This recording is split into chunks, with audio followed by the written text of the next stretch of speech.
Graça e paz da parte de Jesus Cristo, nosso Senhor. Que bom que você está conosco aqui para mais uma aula, para nós aprendermos a respeito das Escrituras, a respeito das alianças. Espero que você esteja gostando do conteúdo até aqui e esteja aprendendo sobre as alianças bíblicas. Nós, na aula passada, falamos sobre a aliança edênica, falamos sobre a aliança da criação. Nós mostramos, explanamos aqui sobre a criação do homem, sobre a criação perfeita do homem, sobre o plano perfeito de Deus para o homem, não é? E que coisa linda que nós vimos aqui. Deus criando todas as coisas, Deus providenciando tudo antes da criação do homem, antes da criação da coroa, não é? Então nós vimos, Gênesis 1 e 2 nos expressa claramente o desejo do coração de Deus para o homem. Que coisa linda que nós vimos e aprendemos aqui na aula anterior. Nós vimos que Gênesis 1 e 2 nos revela o desejo perfeito de Deus para o homem. Mas vem o capítulo 3 de Gênesis. O capítulo mais triste da Bíblia, meus irmãos. O capítulo mais triste da Bíblia. E nós entramos aqui agora na aliança adâmica.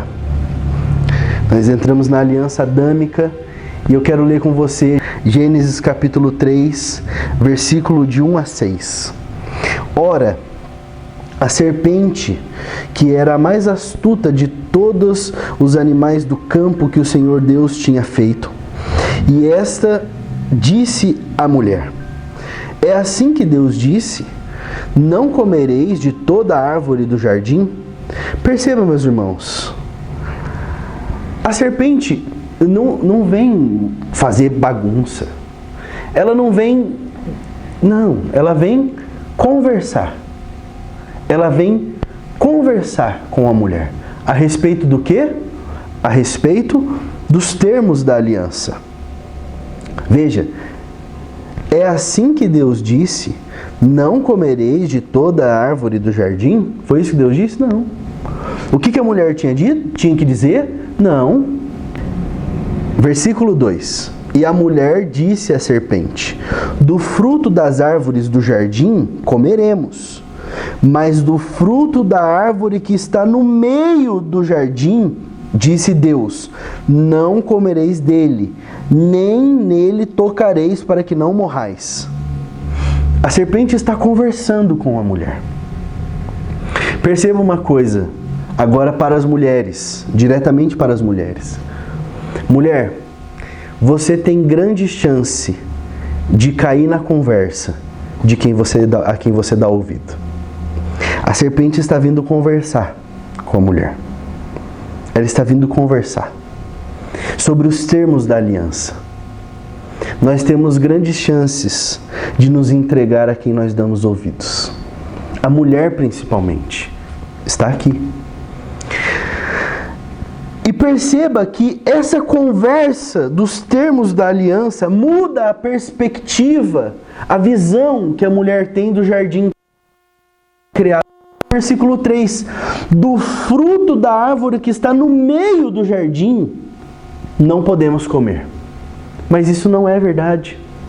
Porque a árvore que está no meio do jardim não é do conhecimento do bem e do mal. A árvore que está no meio do jardim é a árvore da vida. É a árvore da qual eles se alimentariam para se lembrar que eles nasceram para a vida. Que Deus tinha os criado para a vida. A serpente consegue mudar a perspectiva da mulher em relação à criação de Deus. Ela começa a ver o centro do jardim como a proibição. O centro do jardim para a mulher naquele momento era o que era proibido.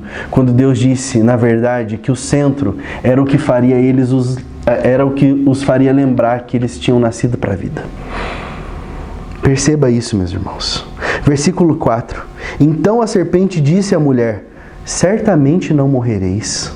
Ela está falando sobre os termos da aliança. Certamente não morrereis, porque Deus sabe que no dia em que dele comerdes se abrirão os vossos olhos, e sereis como Deus, sabendo o bem e o mal. A mulher agora está olhando a árvore do conhecimento do bem e do mal como centro. Ela está olhando para a proibição como centro. E a serpente está conseguindo enganá-la. E versículo 6. E viu a mulher que aquela árvore era boa para se comer, e agradável aos olhos, e a árvore desejável para dar entendimento. Tomou do seu fruto e comeu, e deu também ao seu marido. E ele comeu com ela. Perceba, meus irmãos. A serpente conseguiu fazer com que os dois, homem e mulher, tivessem a sua visão deturpada a respeito daquilo que Deus tinha dito para eles. Que coisa triste. Algo que eu vejo aqui é que a mulher tem o trabalho de tomar o fruto e comer daquele fruto. É trabalho. O pecado, meus irmãos, é sempre trabalhoso. O pecado é sempre trabalhoso.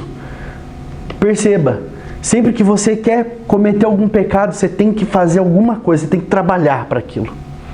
Sendo que aquilo que Deus gera em nós é fruto. Deus gera em nós frutos. O Espírito gera em nós frutos. Frutos são sementes que florescem naturalmente. O fruto, ele não é forçado. Se você plantar uma árvore e ficar gritando para ela, você não vai dar fruto. Não, é natural. O que vem de Deus é natural. O pecado é trabalhoso. O que vem de Deus acontece naturalmente. O pecado nós temos que trabalhar. Não trabalhe, meus irmãos. Deixe que as coisas aconteçam naturalmente. A mulher toma da árvore do conhecimento do bem e do mal e come e dá para o seu marido. A narrativa bíblica, ela não nos leva a crer que o homem estava num ambiente diferente da mulher. Não. Ela não nos leva a crer que o homem estava afastado e que a mulher tomou o fruto e correu para dar para o seu marido. Não.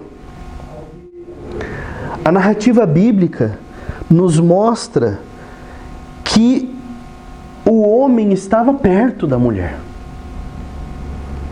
E o homem foi ensinado por Deus. Ele disse, não pode. Qual era o trabalho do homem? Quando ele viu a sua mulher tomando, ele teria que dizer não. Mas o homem foi omisso. A figura masculina aqui está sendo omissa. E entenda algo. Homem, essa é para você. Para mim, para você, homem, sexo masculino. Quando nós somos omissos, quando o homem é omisso, Satanás faz a festa. Quando o homem não se posiciona, Satanás faz a festa. E agora eles se alimentam daquele fruto. Gênesis 3, versículo 7. Então foram abertos os olhos de ambos, e conheceram que estavam nus, e coseram folhas de figueira, e fizeram para si aventais.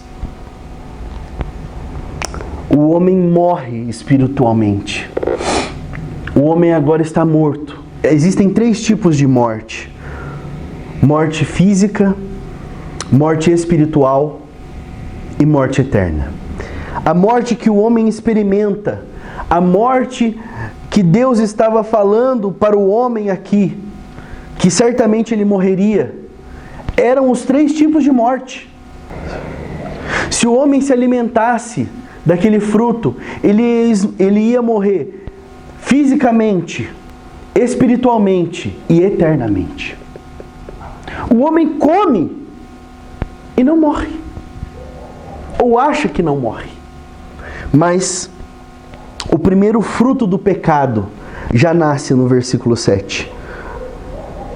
Eles costuraram folhas de figueira para si, porque perceberam que estavam nus. E se vestiram. Eles sentiram vergonha. O primeiro fruto do pecado é vergonha. Perceba que eles costuram folhas de figueira e cobrem a sua nudez, achando que estava tudo certo. Alguns autores dizem que esse foi o primeiro ato de religiosidade do homem, arrumando o seu pecado com as suas próprias ações, ou buscando ações para arrumar o seu problema com Deus, quando na verdade aquele homem deveria correr para Deus. Correr para Deus. Ele costura folhas de figueira, cobre a sua nudez e acha que está tudo certo. E vai viver a vida. E vai fazer as suas coisas. E no versículo 8, eles ouviram a voz do Senhor, que passeava no jardim pela viração do dia, e esconderam-se Adão e sua mulher da presença do Senhor Deus, entre as árvores do jardim. E chamou o Senhor Deus a Adão e disse-lhe: onde estás? E ele disse: ouvi a tua voz soar no jardim e temi, porque estava nu e escondi-me. O homem sentiu medo. Outro fruto do pecado é medo. O homem sente medo. E Deus disse: onde você está? Onde você está? E ele aparece. E ele disse: ouvi a sua voz no jardim e me escondi, porque tive medo, porque eu estava nu. Agora, vem comigo. O homem estava nu? Não. Porque ele tinha acabado de fazer folhas de figueira ali, costurar folhas de figueira para se vestir. Então ele não estava nu. Aqui o homem, ele percebe que diante da santidade de Deus, diante da onipotência de Deus, ele não consegue esconder o seu pecado. Ele se sente nu, mesmo estando vestido, porque Deus é santo e dele ninguém consegue esconder o seu pecado. Perceba, meus irmãos, parece, às vezes, quando a gente olha o capítulo 3 e esses versículos que nós lemos aqui agora, parece que Deus vem com raiva no jardim. É ou não é? Onde você estava, Adão? Mas quando eu percebi que Deus poderia, com uma palavra, matar o homem que estava lá no jardim, ele comeu, e Deus sabia, Deus viu ele comendo, se alimentando do fruto. Deus poderia, com uma palavra, jogar um raio na cabeça do homem e dizer: morre. Deus não faz isso. Deus vem no jardim. De novo, como na criação, Ele vem ao jardim e pergunta para o homem: Adão, onde você está? Deus sabia onde estava Adão. Eu vejo essa cena, meus irmãos, como um pai que chega em casa e o filho vai se esconder ou vai brincar, vai se esconder atrás da cortina e fica com o pezinho de fora, sabe? E o pai fica: filho, onde você está? Deus poderia ter matado o homem lá do trono, mas ele vem ao jardim. Porque desde o Éden, Deus está mostrando para mim e para você que Ele é o Deus de toda graça. E Ele só está esperando que você se posicione como um filho arrependido, dizendo: pai, eu fiz coisa errada. não me mata. Sendo certo que ele poderia matá-lo, matar o homem para sempre, exterminar. Não, ele vem e procura Adão. Cadê você? Lembra que na aliança o mais fraco procurava o mais forte? Lembra disso? Deus é diferente. Deus é o mais forte e ele vem até o jardim procurar o homem perdido, procurar o homem caído, procurar o homem pecador. O mais forte vindo procurar o mais fraco. Essa é a verdade do Evangelho, meus irmãos. O Deus de toda graça buscando vir abraçar aquele que tinha errado. Agora o homem está perdido. E Deus pergunta no versículo 11: quem te mostrou que você estava nu? Você comeu da árvore que te ordenei que não comesses? Aqui, a partir do versículo 12, nós temos mais um fruto do pecado, que é a transferência de culpa. Então disse Adão: a mulher que tu me destes por companheira, ela me deu da árvore e comi. O homem já está lascado. E ele vai e joga a culpa em Deus ainda. Foi a mulher que o Senhor me deu. Transferência de culpa. E disse o Senhor à mulher: por que fizeste isso? E disse a mulher: a serpente me enganou e eu comi.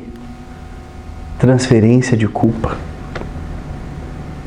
Perceba, sempre que você estiver transferindo suas culpas, a única coisa que você precisa fazer, na verdade, é pedir perdão. Você não precisa transferir as suas culpas para Deus ficar de bem com você. Você só precisa pedir perdão. Deus, então, no versículo 14, amaldiçoa a serpente e decreta sua derrota. Então o Senhor Deus disse à serpente: porquanto fizeste isso, maldita serás mais do que toda a fera e mais do que todos os animais do campo. Sobre o teu ventre rastejarás e pó comerás todos os dias da sua vida. Aqui iniciam-se as palavras da aliança. Começa com a maldição da serpente. Em versículo 15, nós vemos o proto-evangelho, o protótipo do evangelho, como dizem alguns autores. Aqui, Deus já está anunciando as boas novas. Vem comigo, versículo 15. E porei inimizade entre tu e a mulher, e entre a tua semente e a semente da mulher. E esta te ferirá a cabeça, e tu lhe ferirás o calcanhar. E a mulher disse: multiplicarei grandemente a tua dor e a tua concepção. Com dor dará luz a filhos, e o teu desejo será para o teu marido, e ele a dominará. E Adão disse: porquanto deste ouvido à voz da tua mulher, e comeste da árvore que te ordenei, dizendo: não comerás dela, maldita é a terra por causa de ti, com dor comerás dela todos os dias da tua vida, espinhos e cardos também te produzirá, e comerás a erva do campo. No suor do teu rosto comerás o teu pão, até que te tornes a terra, porque dela foste tomado, porquanto és pó, e em pó te tornarás. E chamou Adão o nome de sua mulher Eva, porquanto era mãe de todos os viventes. Perceba, meus irmãos. E porei inimizade entre ti e a mulher. Versículo 15. Entre a tua semente e a sua semente. Esta te ferirá a cabeça, e tu lhe ferirás o calcanhar. Meus irmãos, a pastora Valnice Milhomens, em uma das suas obras, diz que calcanhar machucado tem jeito. Agora, cabeça esmagada não tem jeito. Essa é a vitória do povo de Deus sobre os nossos inimigos. Essa é a nossa vitória sobre os nossos inimigos, meus irmãos. Aqui Deus estava anunciando as palavras. Irmão, Satanás é inimigo de todos os homens. Todos. O versículo 15 mostra isso muito claro. Que existe inimizade entre a semente dele e a semente da mulher. Satanás é inimigo de todos os homens. Não, mas tem uns que ele é amigo. Não. Satanás quer matar, roubar e destruir todos os homens. Se Satanás dá riqueza para as pessoas, é com o objetivo de destruí-las. Se Satanás dá poder para as pessoas, é com o objetivo de destruí-las. Hitler não era amigo de Satanás. Ou Satanás não era amigo de Hitler. Satanás não era amigo de nenhum dos homens que fizeram tantas barbáries na história da humanidade. Não. Ele é inimigo de todos os homens. E o versículo 15, ele nos mostra duas promessas: redenção do homem e julgamento de Satanás. O homem será redimido, porque a semente da mulher ferirá a cabeça de Satanás. Aqui nós temos a aliança adâmica. As palavras da aliança então foram proferidas. E eu imagino que nesse momento tenha vindo um momento de silêncio. Porque as palavras foram proferidas. E depois das palavras nós temos sangue. Deus está irado. E a sua ira precisa ser derramada. Precisa ser satisfeita. Precisa ser aplacada. O silêncio está ali. As palavras foram ditas. Agora o sangue vai ser derramado porque Deus está preparado para derramar sangue como forma de aplacar a sua ira contra o pecado. Não contra o homem, contra o pecado. Deus não mata a serpente. Deus não mata o homem. Deus não mata a mulher. Vem comigo, Gênesis 3, versículo 21. E fez o Senhor Deus a Adão e a sua mulher túnicas de peles e os vestiu. Meus irmãos, você sabe que para arrancar a pele de um animal, antes é preciso matá-lo, certo? Antes é preciso matá-lo. Quando Deus está irado com o homem, com o pecado, quando Deus está irado com o pecado, Ele precisa derramar sangue para aplacar a sua ira. Percebam, meus irmãos, que naquele momento onde está a mulher num canto, o homem no outro, serpente no outro e Deus no outro, a criação está parada. Todo mundo quieto. E Deus vai derramar sangue. Mas não é o homem que Ele mata, não é a mulher, não é a serpente. A ira de Deus vem sobre um animal inocente, que não tinha absolutamente nada a ver com a situação. Nada a ver com o que estava acontecendo. A ira de Deus contra o pecado recai sobre um inocente. A ira de Deus contra o pecado recai sobre alguém que não tem nada a ver com a situação. Sobre alguém que não fez nada. A ira de Deus contra o pecado recai sobre alguém inocente. Deus agora toma as peles daquele animal. Do animal morto, do animal inocente, e cobre o homem. É a primeira vez que o homem vê a morte. É a primeira vez que o homem vê a morte. E agora, as peles daquele animal inocente estão sendo utilizadas para cobrir o homem pecador. É como se Deus estivesse vestindo o homem de inocência. Você está vivo, Adão, porque um inocente morreu no seu lugar. Você está viva, Eva, porque um inocente morreu no seu lugar. Você está entendendo para onde a gente vai chegar, não tá? Mas segura aí que a gente vai chegar lá. E o selo? O selo é a pele desse animal. O selo dessa aliança é a pele do animal. Porque todas as vezes que o homem visse aquela roupa criada pelo próprio Deus, todas as vezes que o homem olhasse para aquela roupa, ele se lembraria que um inocente morreu para que a culpa dele fosse coberta. Um inocente morreu para que ele pudesse estar vivo. A pele daquele animal se torna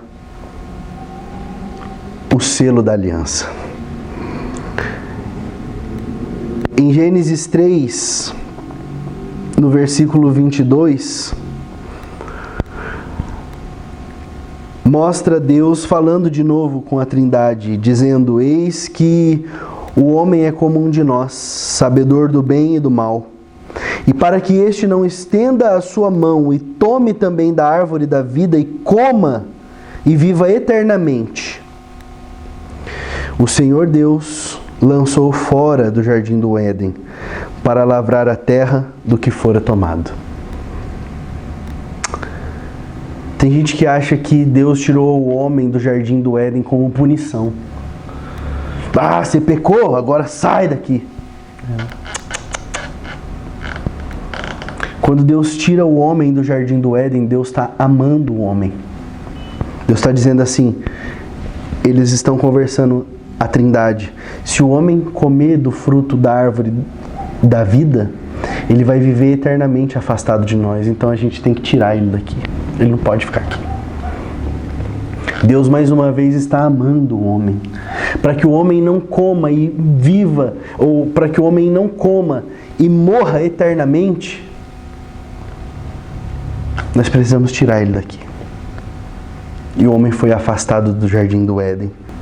Versículo 20 do capítulo 3 diz assim: e chamou Adão o nome de sua mulher Eva, porquanto era mãe de todos os viventes. Parece que Adão confiou nas palavras que Deus tinha dito, porque ele coloca o nome da sua mulher de Eva,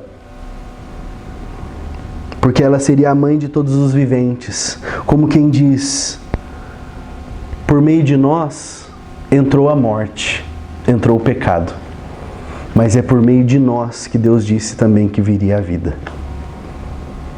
Deus está dizendo, ou Adão está dizendo, Deus disse para nós que através de nós, através de você, Eva, através de você, mulher, por onde veio a morte, também vai vir a vida. Eva em grego, meus irmãos, significa zoe. Eva em grego é zoe, que significa vida, vida de Deus. Adão está dizendo, por onde entrou o pecado, também vai entrar a vida. Por onde entrou o pecado na humanidade, também entrará a vida de Deus. Obrigado pela sua participação até agora. Muito obrigado por estar aqui conosco, ligado, e fique conosco. Nas próximas aulas vamos aprender um pouco mais das alianças. Deus te abençoe.